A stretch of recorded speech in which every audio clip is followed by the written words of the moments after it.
ನಮಸ್ಕಾರ ವೀಕ್ಷಕರೇ. ರಾಷ್ಟ್ರ ರಾಜಧಾನಿ ದೆಹಲಿಯಲ್ಲಿ ಕ್ರಾಂತಿ ಆಗ್ತಾ ಇದೆ. 10 ವರ್ಷಗಳ ಕೇಜ್ರಿವಾಲ್ ಆಡಳಿತ ಮುಗಿದು ಬಿಜೆಪಿ ಅಧಿಕಾರಕ್ಕೆ ಬರ್ತಾ ಇದ್ದಂತೆ ಹಲವು ಹೊಸ ನಿಯಮಗಳನ್ನ ಕೈಗೊಳ್ಳುವ ಮೂಲಕ ಜನರ ವಿಶ್ವಾಸವನ್ನ ಗಳಿಸೋ ಕೆಲಸ ಮಾಡ್ತಾ ಇದೆ. ಈ ಪೈಕಿ ಪ್ರಮುಖವಾಗಿ ಆಗ್ತಾ ಇರೋ ಕೆಲಸ ಅಂದ್ರೆ ಅದು ಅಕ್ರಮ ಕಟ್ಟಡಗಳ ನಿರ್ಮೂಲನೆ. ಈ ಕಾರ್ಯಾಚರಣೆ ಬರದಿಂದ ಸಾಗ್ತಾ ಇದ್ದ ಹಾಗೆ ಕೆಲವರು ಅಪಸ್ವರ ಎತ್ತಿದ್ದಾರೆ. ಈ ಬಗ್ಗೆ ಮಾಧ್ಯಮದವರು ವರದಿ ಮಾಡೋ ಹೊತ್ತಲ್ಲಿ ಅಕ್ರಮ ನಿವಾಸಿಗಳು ತಮ್ಮ ಮನಸ್ಥಿತಿಯನ್ನ ಬಿಚ್ಚಿಟ್ಟು ಎಲ್ಲರ ಮುಂದೆ ಎಕ್ಸ್ಪೋಸ್ ಆಗಿದ್ದಾರೆ. ಇನ್ನೊಂದೆಡೆ ಸಿಎಂ ರೇಖಾ ಗುಪ್ತಾ ಹಾಗೂ ಕೇಜ್ರಿವಾಲ್ರನ್ನ ಜನರು ಹಲವು ರೀತಿಯಲ್ಲಿ ಕಂಪೇರ್ ಮಾಡಿ ಬದಲಾವಣೆಯನ್ನ ಗಮನಿಸ್ತಾ ಇದ್ದಾರೆ. ಮತ್ತೊಂದೆಡೆ ಮೊನ್ನೆಯ ಉಪಚುನಾವಣಾ ಫಲಿತಾಂಶದಲ್ಲಿ ಹಲವು ಅಚ್ಚರಿಯ ವಿಚಾರಗಳು ರಿವೀಲ್ ಆಗಿದೆ. ಈ ಪೈಕಿ ಬಂಗಾಳದಿಂದ ಬಂದಿರೋ ವಿಚಾರವೊಂದು ಬಿಜೆಪಿ ಪಾಲಿಗೆ ದೊಡ್ಡ ಟರ್ನಿಂಗ್ ಪಾಯಿಂಟ್ ಆಗೋ ಸಾಧ್ಯತೆ ಇದೆ. ಇದೆಲ್ಲವನ್ನ ಒನ್ ಬೈ ಒನ್ ವಿವರಿಸ್ತಾ ಹೋಗ್ತೀವಿ. ಈ ವಿಡಿಯೋವನ್ನ ತಪ್ಪದೆ ಕೊನೆ ತನಕ ನೋಡಿ. ಅದಕ್ಕೂ ಮುನ್ನ ಮೀಡಿಯಾ ಮಾನ್ಸ್ಟರ್ ಚಾನೆಲ್ ನ ತಪ್ಪದೆ ಸಬ್ಸ್ಕ್ರೈಬ್ ಮಾಡಿ. ಎಸ್, ಕಳೆದ 11 ವರ್ಷಗಳಿಂದ ಕೇಂದ್ರದಲ್ಲಿ ಗದ್ದುಗೆ ಹಿಡಿದಿದ್ರು ರಾಷ್ಟ್ರ ರಾಜಧಾನಿಯಲ್ಲಿ ಕಮಲ ಅರಳೋದಕ್ಕೆ ಬೇಕಾಗಿದ್ದು ಬರೋಬ್ಬರಿ 27 ವರ್ಷ. ಈ ಬಾರಿ ದೆಹಲಿ ಜನರು ಬಿಜೆಪಿ ಮೇಲೆ ಸಂಪೂರ್ಣ ನಂಬಿಕೆಯನ್ನ ಇಟ್ಟು ಅಧಿಕಾರವನ್ನ ಕೊಟ್ಟಿದ್ದಾರೆ. ಇದನ್ನ 2 ರೀತಿಯಲ್ಲಿ ಪರಿಗಣಿಸಬಹುದು. ಒಂದು, ಇನ್ನು 5 ವರ್ಷ ನಮ್ಮನ್ನ ತಡೆಯೋರು ಯಾರೂ ಇಲ್ಲ ಅಂತ ಬೇಕಾಬಿಟ್ಟಿ ಅಧಿಕಾರ ನಡೆಸೋದು.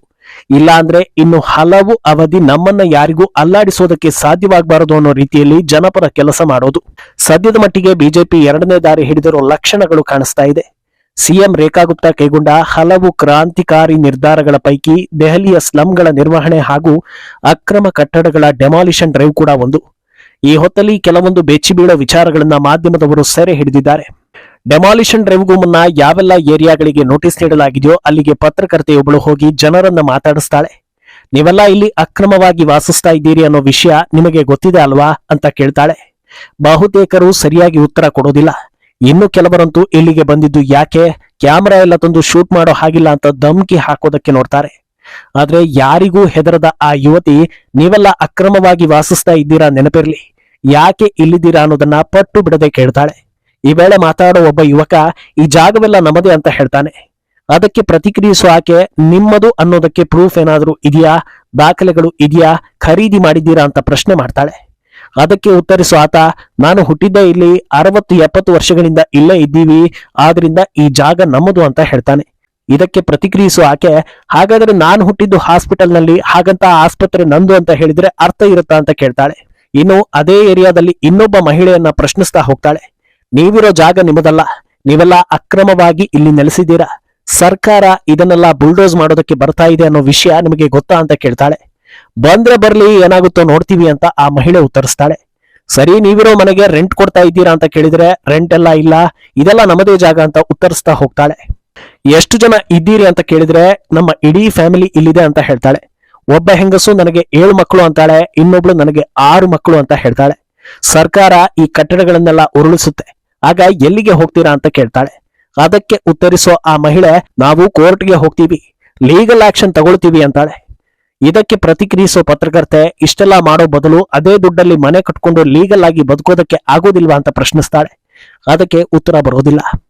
ಅಂದಹಾಗೆ ಇದು ಕೇವಲ 2-3 ಮನದಾಳದ ಮಾತಲ್ಲ, ಇದು ಈ ರೀತಿ ಅಕ್ರಮವಾಗಿ ಬೀಡು ಬಿಟ್ಟಿರೋ ಎಲ್ಲರ ಮನಸ್ಥಿತಿಯು ಹೀಗೆ ಇದೆ ಅನ್ನೋದಕ್ಕೆ ಸಾಬೀತಾಗ್ತಾ ಇದೆ. ಮೊದಲನೇದಾಗಿ ಇವರ ಮೂಲ ಯಾವುದು ಅನ್ನೋದು ಯಾರಿಗೂ ಗೊತ್ತಾಗ್ತಾ ಇಲ್ಲ. ನಕಲಿ ಕಾರ್ಡ್ ಮಾಡಿಕೊಡೋ ದಂಧೆ ವ್ಯಾಪಕವಾಗಿ ಹರಡಿರೋದ್ರಿಂದ ಇವರ ಬಳಿ ಎಲ್ಲಾ ಕಾರ್ಡ್ಗಳು ಇವೆ, ಆದ್ರೆ ಜಾಗಕ್ಕೆ ದಾಖಲೆ ಮಾತ್ರ ಇಲ್ಲ. ಆದ್ರಿಂದ ಇವರು ಬಾಂಗ್ಲಾದಿಂದ ಬಂದವರ ಅನ್ನೋ ಅನುಮಾನಗಳು ಕೂಡ ದಟ್ಟವಾಗ್ತಾ ಇದೆ. ಸರಿ, ಇಷ್ಟು ವರ್ಷ ಇದ್ದಾರಲ್ಲ, ಭಾರತದ ಕಾನೂನು ಸಂವಿಧಾನಕ್ಕೆ ಅನ್ವಯವಾಗಿ ಲೀಗಲ್ ಆಗಿ ದಾಖಲೆ ಮಾಡಿಸ್ಕೊಂಡು ಪರ್ಯಾಯ ಜಾಗಗಳಲ್ಲಿ ಬದುಕೋದಕ್ಕೆ ಮುಂದಾಗ್ತಾರ ಅಂತ ಕೇಳಿದ್ರೆ ಅದು ಇಲ್ಲ. ಯಾರು ಬರ್ತಾರೋ ಬರ್ಲಿ, ನಾವಿಲ್ಲ ಇರ್ತೀವಿ ಅನ್ನೋ ರೀತಿ ಮಾತಾಡ್ತಾರೆ. ಕೋರ್ಟ್ಗೂ ಹೋಗ್ತೀವಿ ಅನ್ನೋ ಧೈರ್ಯ ಇದೆ ಅಂದ್ರೆ ಇವರ ಹಿಂದೆ ಬಲವಾದ ಶಕ್ತಿಗಳು ಇರ್ಬೋದು ಅಂತ ಅಂದಾಜಿಸಲಾಗ್ತಾ ಇದೆ. ಇನ್ನು ಕೇವಲ ಬುಲ್ಡೋಸ್ ಮಾತ್ರವಲ್ಲದೆ ದೆಹಲಿ ಸರ್ಕಾರ ಚುನಾವಣೆ ಹೊತ್ತಲ್ಲಿ ಯಾವೆಲ್ಲ ಭರವಸೆಗಳನ್ನ ಕೊಟ್ಟಿತೋ ಅದೆಲ್ಲವನ್ನ ಆದ್ಯತೆ ಮೇರೆಗೆ ಮಾಡೋ ಕೆಲಸವನ್ನ ಮಾಡ್ತಾ ಇದೆ. ಯಾಕಂದ್ರೆ ಈಗ ಸರ್ಕಾರದ ಗುರಿ ಇರೋದೇ ಕೇಜ್ರಿವಾಲ್ ಆಡಳಿತಕ್ಕೂ ಹಾಗೂ ಬಿಜೆಪಿ ಆಡಳಿತಕ್ಕೂ ವ್ಯತ್ಯಾಸ ಏನು ಅನ್ನೋದನ್ನ ಜನರಿಗೆ ಮನವರಿಕೆ ಮಾಡಿಕೊಡೋದು. ಆದ್ರಿಂದ ಜನರು ಗಮನಿಸಿದಂತೆ ಯಾವೆಲ್ಲ ವಿಚಾರಗಳಲ್ಲಿ ಜನರಿಗೆ ಹಳೆಯ ಸರ್ಕಾರದ ಮೇಲೆ ಅಸಮಾಧಾನ ಇತ್ತೋ ಅದೆಲ್ಲವನ್ನ ಸರಿಪಡಿಸೋ ಕೆಲಸವನ್ನ ಮಾಡ್ತಾ ಇದ್ದಾರೆ.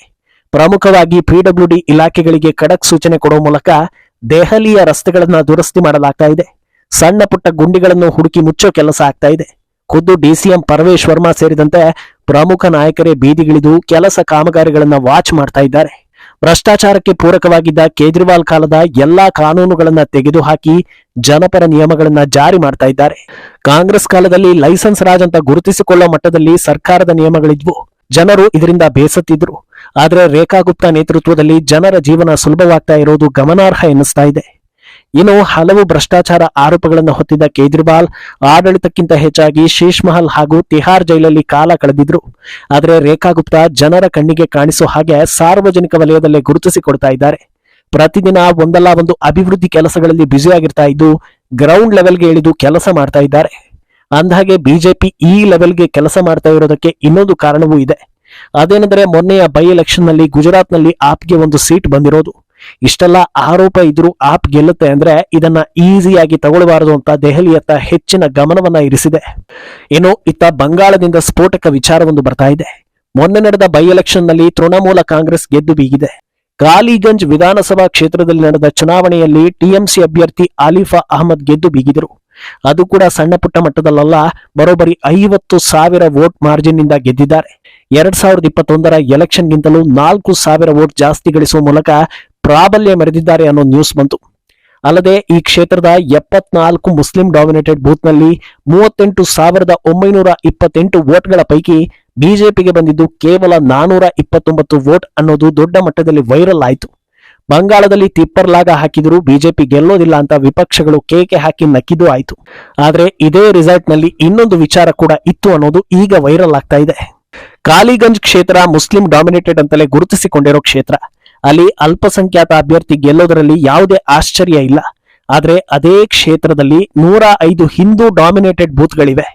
ಆ ಪೈಕಿ 102 ಬೂತ್ಗಳಲ್ಲಿ ಬಿಜೆಪಿ ಅಭ್ಯರ್ಥಿ ಮುನ್ನಡೆ ಸಾಧಿಸಿದ್ದಾರೆ. ಅಲ್ಲಿಗೆ ಆ ಕ್ಷೇತ್ರದಲ್ಲಿ 74% ಹಿಂದೂಗಳು ಒಗ್ಗಟ್ಟಿನಿಂದ ಬಿಜೆಪಿಗೆ ವೋಟ್ ಹಾಕಿದ್ದಾರೆ ಅನ್ನೋದು ಸಾಬೀತಾಗಿದೆ. ಇದೇ ಈಗ ಬಿಜೆಪಿಯ ಉತ್ಸಾಹವನ್ನ ಹೆಚ್ಚಿಸ್ತಾ ಇರೋದು. ಮುಸ್ಲಿಂ ವೋಟ್ಗಳಿಂದಲೇ ಮಮತಾ ಪಕ್ಷ ಗೆಲ್ತಾ ಇರೋದು ಎಷ್ಟು ನಿಜವೋ, ಇಡೀ ಬಂಗಾಳದಲ್ಲಿ ಹಿಂದೂಗಳ ಜನಸಂಖ್ಯೆ ಹೆಚ್ಚಿರೋದು ಕೂಡ ಅಷ್ಟೇ ನಿಜ. ಸಂಖ್ಯೆ ದೊಡ್ಡದಿದ್ರೂ ಇಲ್ಲಿಯ ತನಕ ಹಿಂದೂಗಳ ವೋಟ್ ಎಲ್ಲಾ ಪಕ್ಷಗಳಿಗೂ ಹರಿದು ಹಂಚಿ ಹೋಗ್ತಾ ಇತ್ತು. ಆದ್ರೆ ಮೊದಲ ಬಾರಿಗೆ ಹಿಂದೂಗಳು ಇಷ್ಟು ದೊಡ್ಡ ಮಟ್ಟದಲ್ಲಿ ಒಗ್ಗಟ್ಟು ತೋರಿಸಿರೋದು ಕಾಣಿಸ್ತಾ ಇದೆ. ಇದು ಇಡೀ ರಾಜ್ಯದಲ್ಲೂ ಆಯ್ತು ಅಂದ್ರೆ ಖಂಡಿತ ಮುಂದಿನ ಚುನಾವಣೆಯಲ್ಲಿ ಮಮತಾ ಪಕ್ಷ ಗೆಲ್ಲೋದು ಬಹಳ ಕಷ್ಟ ಇದೆ ಅಂತ ವ್ಯಾಖ್ಯಾನಿಸಲಾಗ್ತಾ ಇದೆ. ಮಮತಾರ ಈ ಅವಧಿಯಲ್ಲಿ ಹಿಂದೂಗಳು ದೊಡ್ಡ ಮಟ್ಟದಲ್ಲಿ ಅನುಭವಿಸಿರುವುದರಿಂದ ಸಾಮಾನ್ಯ ಜನರಂತೂ ಒಗ್ಗಟ್ಟಾಗ್ತಾ ಇದ್ದಾರೆ. ಇನ್ನು ಎಡಚರ ಹಿಂದೂಗಳನ್ನ ಸರಿಪಡಿಸೋದಕ್ಕೆ ಸಾಧ್ಯ ಇಲ್ಲದೆ ಇರೋದ್ರಿಂದ ಅವರ ವೋಟ್ಗಳು ಟಿಎಂಸಿಗೆ ಫಿಕ್ಸ್ ಎನ್ನಲಾಗ್ತಾ ಇದೆ. ಒಟ್ನಲ್ಲಿ ಸಿಕ್ಕಿರೋ ಅವಕಾಶವನ್ನ ಸದುಪಯೋಗ ಪಡಿಸಿಕೊಂಡು ಅಭಿವೃದ್ಧಿಯತ್ತ ದೆಹಲಿ ಬಿಜೆಪಿ ಸರ್ಕಾರ ಸಾಕ್ತಾ ಇರೋದು ಎಲ್ಲರ ಮೆಚ್ಚುಗೆಗೆ ಪಾತ್ರವಾಗ್ತಾ ಇದೆ. ಮುಂದೇನಾಗುತ್ತೆ ಅನ್ನೋದನ್ನ ಕಾದು ನೋಡ್ಬೇಕು. ಈ ಬಗ್ಗೆ ನಿಮ್ಮ ಅಭಿಪ್ರಾಯವನ್ನ ತಪ್ಪದೆ ಕಾಮೆಂಟ್ ಮೂಲಕ ತಿಳಿಸಿ.